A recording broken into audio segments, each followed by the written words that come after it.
Okay, before I get started, come over to ZTRADEZ.net, check out our terms and conditions page. If you don't agree to it, don't watch the video. If you do agree to it, feel free to watch the video as well as join the community and newsletter, which is in the description of this video below. Let's go ahead and get started. We had silver. There's a bunch of talks about JP Morgan. You know, they make 5-10 billion. Apparently they made 40 billion, then they get fined 500 million, so the profit works out, and they just keep doing it. People, when it comes to silver, and we're going to move on to SPY here in my outlook on the market. We'll do market outlook midweek, but I'll stick to the watch list here. Things don't just move like this forever. And people get FOMO. Oh my gosh, this is what people were saying. But data centers, it's like that's not what moved it. But solar.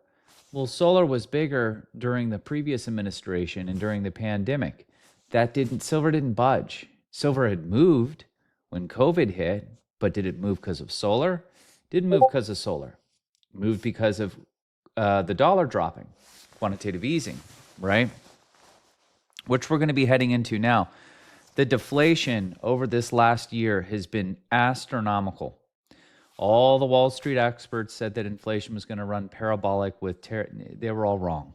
That's why I don't listen to media. I believe them this time. And they were wrong. Again, the media is kind of like Jim Cramer. If they have an opinion, I really don't care about what their opinion is. It's funny how on X you can find more sound opinions with a fantastic track record from these CFAs and CMTs than you can the media. The media is complete trash. It is garbage. So, and they're the ones saying why it's for clickbait that silver can run to $1,000 an ounce and all this stuff because of data centers and solar, and they need it everywhere. They've needed it for everywhere forever. Over the last 20 years, they've needed it. What data centers are going to really need is copper. Right? No one's mentioning that because it's not running. People only mention things at the top. That's when it gets the most hype. But you get the most views that way, and that's why you see it everywhere. Because if you talk about silver right now on X, the amount of views and impressions you're going to get is through the roof. Hanging man on the daily, which is a bearish signal. Same candlestick as a hammer, but instead of it appearing at the bottom, it appears at the top. And we dropped very aggressively and bounced right where the 50 EMA was, as well as the volume shelf. Now, I expect this to recover. I think I believe that this is going to recover very slowly. And then I expect it to be aggressive again. We have a gap there at 96. That's where I'd like to see this again. I'd really like to see that. That candle right there is nuts. As well as the candle over here. This volume candle, that one was pretty intense. And this one is massive here. This is just a daily, though, so it doesn't really mean much. That weekly looks horrible. But keep in mind, guys, every single time, and we pretty much have a shooting star on the monthly, every single time we've had a move like this, every time it's fallen right back down. The government doesn't want silver unless they're going to be using gold and silver to the gold reserves. They don't have silver reserves like they do gold to pay off the national debt. Write a check from the Treasury to the Fed, wipe out half. It's a simple accounting trick, right? Just poof, wipe it out. If they're going to do that. I doubt they're going to do that. They're talking about doing that. There's rumors. Would be very smart. The reason why gold and silver are running, guys, is because of quantitative easing. It's pricing it in before it happens, not after. It doesn't wait. It's going to price it in before. What kicked it off early, it had already started to run in anticipation of that. And we were already going to run up. Then China had limited the exports, and that caused the people who were short, the banks, whatever it may be, to go ahead and cover. And it started just frenzy buying, right? And it went nuts. And every time it's had a move where it's moved up that aggressively, every time it's came back down to earth, which people don't like to hear. It's just going to apparently run. It could hit a billion an ounce, right? I mean, a zillion. Like, this is the attitude people have. And people are going long up here. It's like, what is wrong with you? It doesn't matter what the asset is. If every single time anything has ran like that, Every time I've seen it come back to earth at some point. Never seen anything run like that and stay like that ever. The more aggressive the angle, the shorter the amount of time that it can run in that direction, right? If we had a slow grind up to the top right corner of this screen, let's just say kind of like that. I don't have, I'm not doing geometry here, so I'm not going to start naming stuff off. And this is just anecdotal evidence in my experience. We have a decent trend. It can run for quite a long time. When they run vertical like that, it's, just like a really good company dropping in the opposite direction. It's going to, United Healthcare, it's going to bounce at some point. A company that's profitable. It's going bankrupt, obviously not. So that's what I think what's going on with metals. Now, I expect them to bounce. Let's take a look at gold here. Let's come over to a daily on gold. We are nowhere near the 50 EMA, although we're on the 20. And I expect gold to bounce as well. So I'm going to be looking at, the major miners, over on the NASDAQ. A lot of them have already had their day. NEM, and there's a bunch of other names that have already had their day. There's OTCs. Some OTCs have had their day and are up, just an astronomical amount. And there's some that I believe still have room. And on top of them owning the rights to mine gold and having it, they make money as a company on top of it, which is what makes it so seductive. And it's not only, some of them aren't only just gold and silver. They got copper in there as well as some others. So, anyways, let's go ahead and move on to SPY. So I was trying to adjust that there. It's driving me nuts. Let's pull up SPY here. We're going to pull up SPY. We're going to go over to, this looks bearish. But the trend overall, the overall trend is bullish, and it actually had broken on the weekly. It had broken this, and we have this low volume area. I really thought this was going to come down, and it just didn't do it. It did not do it, and this is a bullish candlestick setup. This week's body closed up here higher than that body. We broke the trend right there. I was so sure. I didn't buy puts, but I was very sure we're going to come explore. I don't know about hit that volume shelf down there, but explore this area. At least give it a chance. And it didn't. So, which was pretty shocking. And now the Fed's doing liquidity injections. So, I'm really curious to see this new Fed chair come in. Apple's moving down, closed outside, bullish, just off the candlesticks. Amazon, I had mentioned on the weekly right here. That was this week. We still closed right at the top of that body, and the wick did not go lower than that one or the bottom of that body. As of now, it's still bullish. It's neutral / bullish right now. Amazon is, in my opinion. RKT. Oh my gosh, RKT, does this drive me nuts? If I would have saw this, look at this, okay? Let's turn the 50 on. Let's turn the 20 off. Not the 50. Where was it? Where was it? The 50 on the weekly? Yes. Look at all this garbage over here. Let's get rid of all this right now. I have to have it off. Oh, that's better.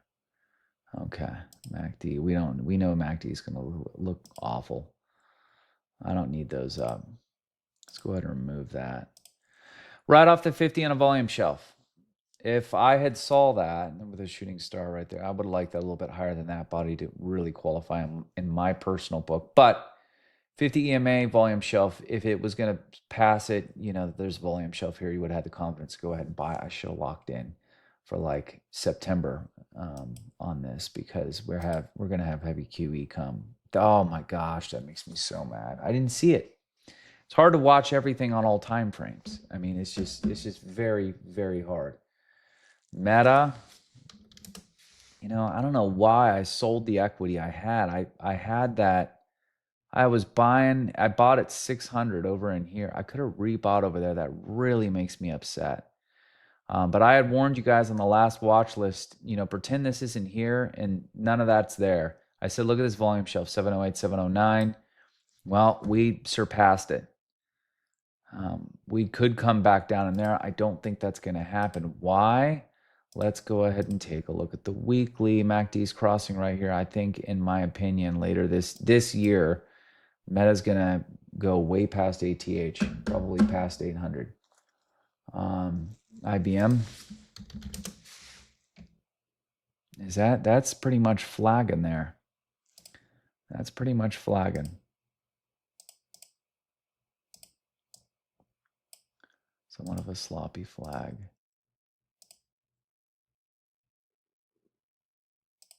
Yeah. Yep. That looks good. That definitely looks good. Now let's take a look at a daily on IBM. I really shouldn't have MACD up on this. We don't need that. IBM 50 EMA bounce. Where was I? With a hammer where? Closed, sucked up and closed right on the volume shelf. I mean, that's beautiful.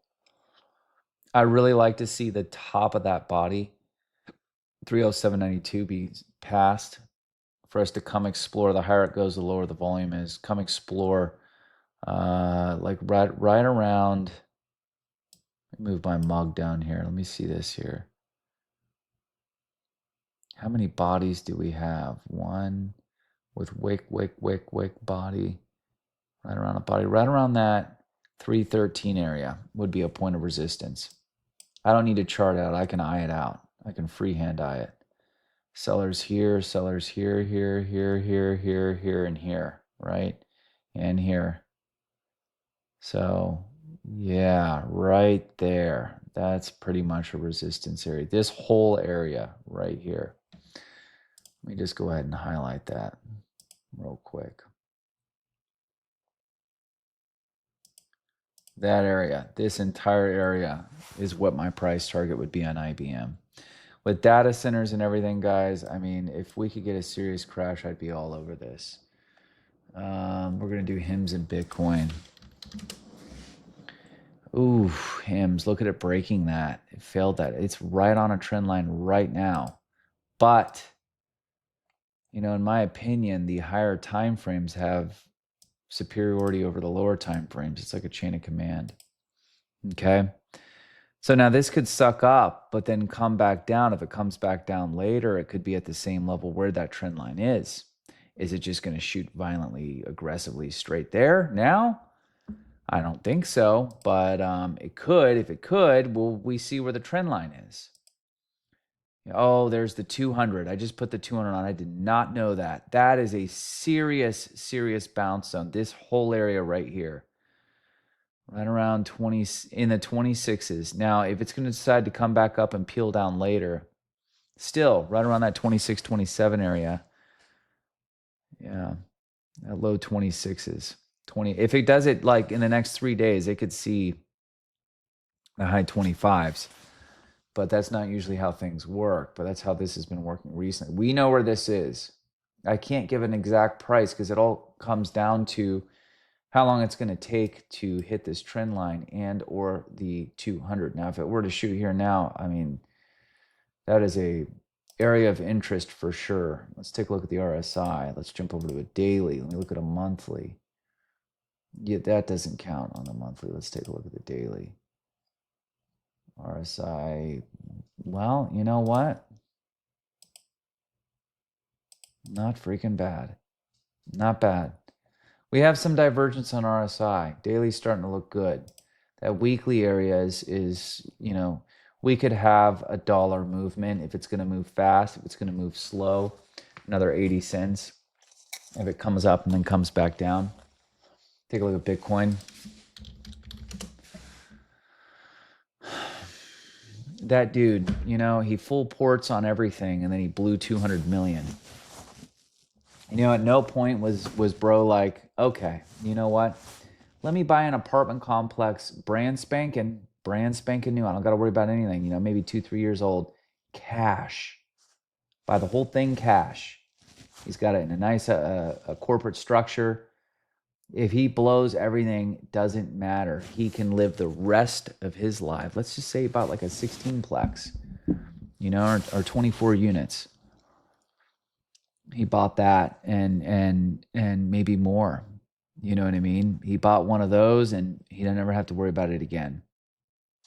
In a growing area, in a city somewhere in the South, in a state with no taxes, in a booming city like Tampa, here in Tampa. You know, an undervalued one like Sarasota. That's what I immediately think. It's just like people that bought cars. You bought a Ferrari, you know, a Lamborghini, whatever it was during the pandemic. What's wrong with you? Why didn't you buy a house? You've lost all that money on rent. That's a you know, and then you missed out on the tax write-offs, and then you missed out on the appreciation, then all the money you lost to rent, then all the equity build, you know. But kids in their 20s will sell their souls to look cool, right, and impress other people.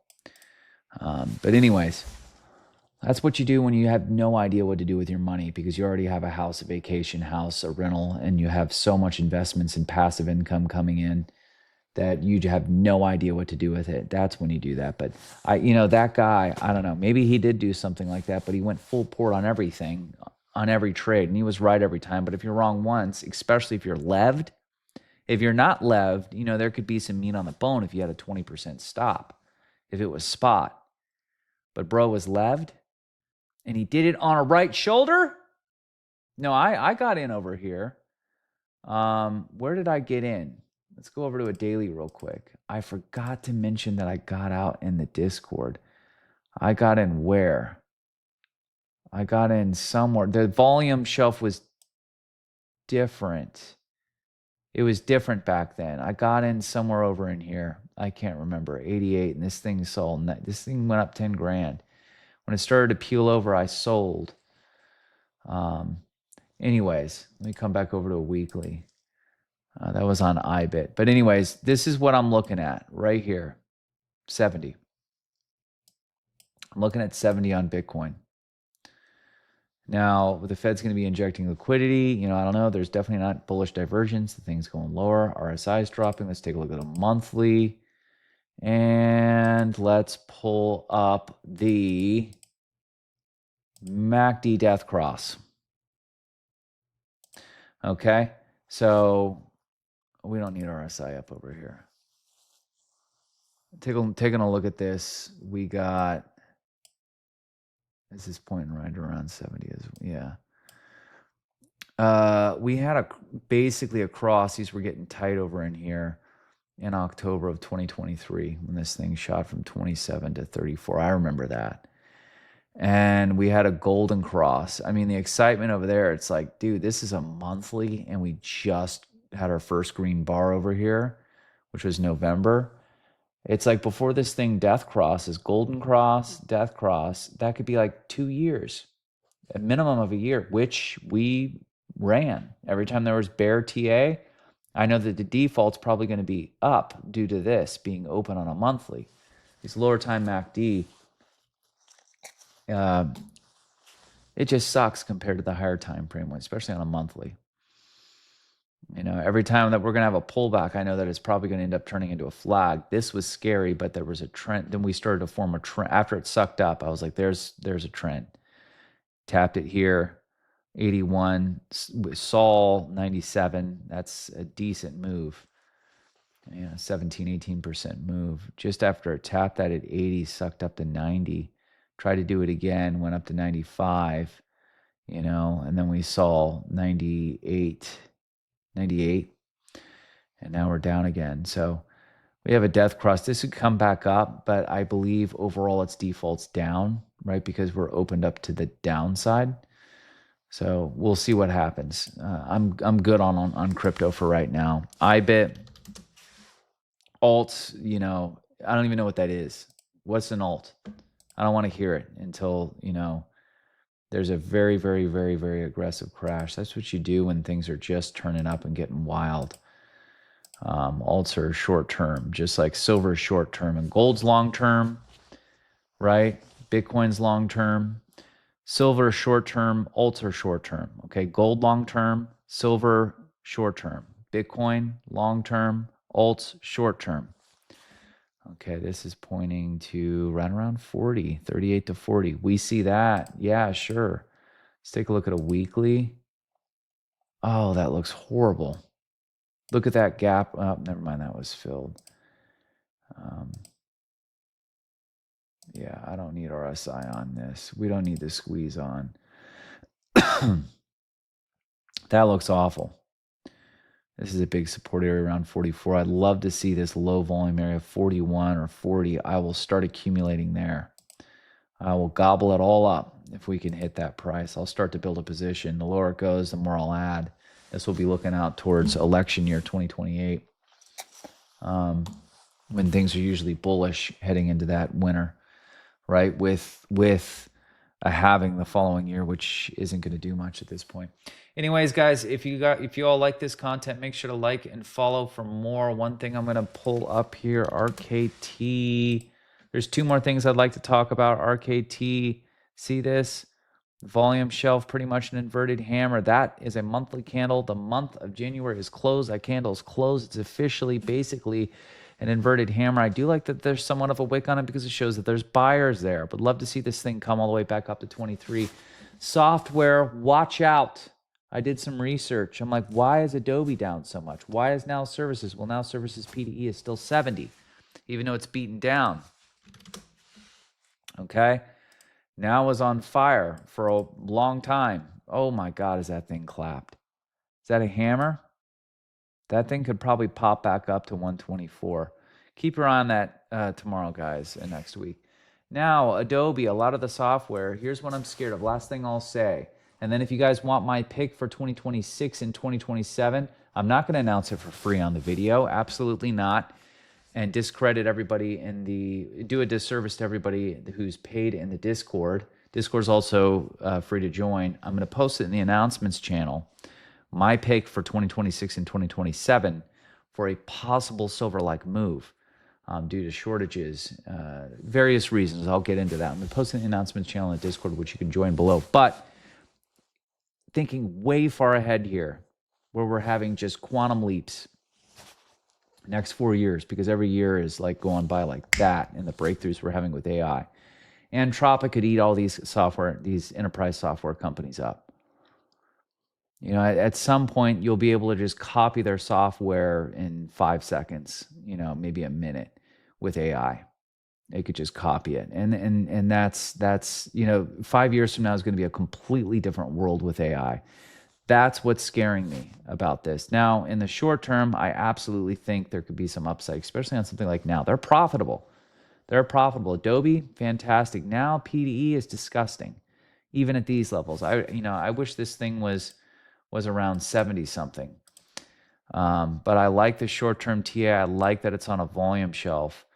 It really would be nice to see that at 95, but this thing is probably going to start making some, especially after that hammer, some upside. All right, guys, if you like this content, make sure to like and follow for more. See you in the Discord.